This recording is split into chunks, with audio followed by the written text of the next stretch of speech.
കേട്ടില്ലേ നിങ്ങളുടെ അമ്മ ചോദിച്ചത്? എന്താ ഞാൻ മറുപടി പറയണ്ടേ? എനിക്കിങ്ങനൊരു ഗതികേട് വരാൻ കാരണം നിങ്ങളാണെന്ന് പറയട്ടെ ഞാൻ. ഞാനോ? എന്താ അല്ലേ? നിങ്ങൾ തന്നെയാ ഇതിന്റെ പിന്നിൽ. എന്നെ നശിപ്പിക്കണം, അതാ നിങ്ങളുടെ മനസ്സിലിരിപ്പ്. ഇതാ ഞാൻ നേരത്തെ പറഞ്ഞത്, എനിക്ക് പറയാനുള്ളതും കൂടി ഒന്ന് കേൾക്കണമെന്ന്. കേട്ടിരുന്നെങ്കിൽ ഒരിക്കലും ചന്ദ്ര ഇങ്ങനെ സംസാരിക്കില്ലായിരുന്നു. നിങ്ങളുടെ ഒരു വിശദീകരണം എനിക്ക് കേൾക്കണ്ട. എന്റെ അച്ഛന്റെ ചിത കത്തിയെരിയുമ്പോ അതിലും വലിയൊരു ചിത എന്റെ മനസ്സിൽ കത്തിയെരിയുന്നുണ്ടായിരുന്നു. ഇപ്പോഴും കെട്ടടങ്ങിയിട്ടില്ലാത്ത ആ പകയുടെ ആ ചിതയിൽ വെന്ത് വെണ്ണീറാവും നിങ്ങള്. അതിനുവേണ്ടിയാ എന്റെ അച്ഛന്റെ ചിതയിൽ തൊട്ട് പ്രതിജ്ഞ എടുത്തത്.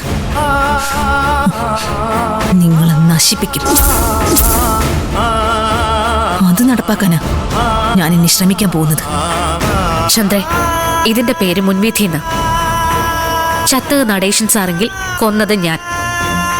കഷ്ടമാണ് ചന്ദ്ര ഇത്. നടേശൻ സാർ അത്ര നല്ലവനൊന്നും ആയിരുന്നില്ലെന്ന് നിനക്കും അറിയാലോ. എന്നെ അടക്കം സാർ ഒരുപാട് പേരെ ദ്രോഹിച്ചിട്ടുണ്ട്. സാർ ഇല്ലാതാവണമെന്ന് ഞാൻ പലവട്ടം ആഗ്രഹിച്ചിട്ടുമുണ്ട്.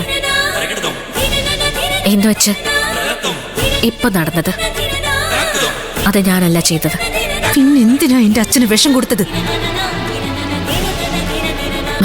കേൾക്കാൻ തയ്യാറാണെങ്കിൽ ഞാൻ പറയാം.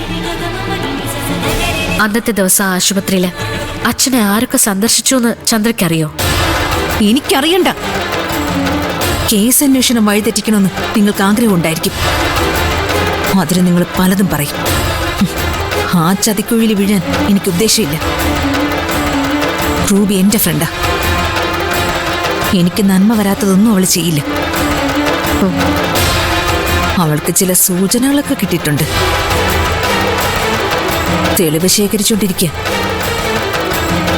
അത് കഴിയുന്നതോടെ പോലീസ് ജീപ്പ് ഈ മുറ്റത്ത് വന്ന് നിൽക്കും. കള്ളക്കേസ്, കള്ള അറസ്റ്റ്. ചിലപ്പോ നിങ്ങളെ കൊണ്ട് അതൊക്കെ സാധിക്കുമായിരിക്കും. എനിക്ക് പേടിയില്ല.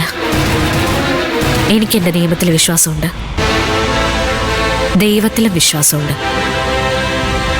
ഇത് രണ്ടും എന്നെ ചതിക്കില്ലെന്ന് നല്ല ബോധ്യമുള്ളതുകൊണ്ട് കൊലുങ്ങാതെ തന്നെ നിൽക്കും ഞാൻ.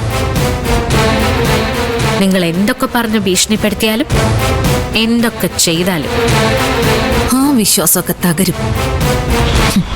തകർക്കും ഞാൻ. കുറിച്ചിട്ടോ നിങ്ങൾക്കിനി ഒരിക്കലും സ്വസ്ഥത കിട്ടില്ല. ഞാനത് നശിപ്പിച്ചിരിക്കും. ഇതിന്റെ മറ്റൊരു പ്രതിജ്ഞ,